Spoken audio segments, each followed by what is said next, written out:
We proceeded just to work as usual. Anna spoke with me and mentioned that one of my colleagues, let's name him Rio, told her it was my idea to not follow the group plan. I was surprised to say the least, as I just spoke with Rio and he didn't mention anything to me. This is where she f***ed up. Rio and I have this friendship that is hardly obvious with the rest of the group. We usually just banter with each other on group meetings, so some of them thought we were at odds, which isn't true. That is why we exchanged screenshots and realized that Anna was trying to make us fight each other by telling us lies, basically.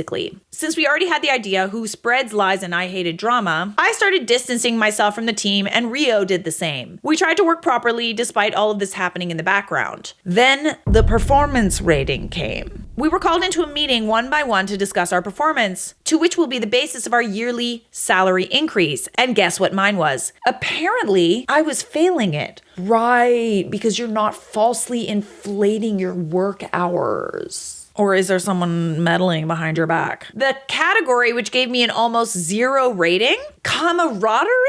Oh, so because you don't want to participate in their little sham, they are trying to get rid of you, honestly. You guessed it, Rio had the same rating. So in the fit of my rage, I created a very short email saying to investigate the entire team because there's something illegal happening, using a throwaway mail that I created and schedule sent it to the upper management. It was a fairly new email that had a bunch of numbers as its name, so it could be considered a spam email. Or so I thought. A few months after this incident, I hardly interact with the rest of the team, the same as before. But I still need the job, so I stayed and just want to finish the year and then I would quit. But something huge happened. The company suddenly announced hiring an additional 12 people for our team. We thought they were just expanding, but you're right again. My entire team of more than 10 people got fired all together and only me and Rio were retained. Shock was an understatement. We were so confused because it was so sudden. They were called by the HR team and they were fired. We had no idea what happened in between, but me and Rio basically carried the entire team's work and had to push through even though we were blindsided. We had to train the newbies again. After a few days, I got a call from the senior director himself, and apparently they confirmed they received an email that stated to investigate the entire team as something illegal was happening. Sound familiar? I never confirmed it, but I got the feeling it was the one I sent months ago. They checked all our records and only me and Rio were clean. We were offered managerial posts, but we both declined as we didn't want any more drama for the meantime. Needless to say, that was one of the pettiest unintentional revenges I have ever made. You didn't necessarily act out of turn.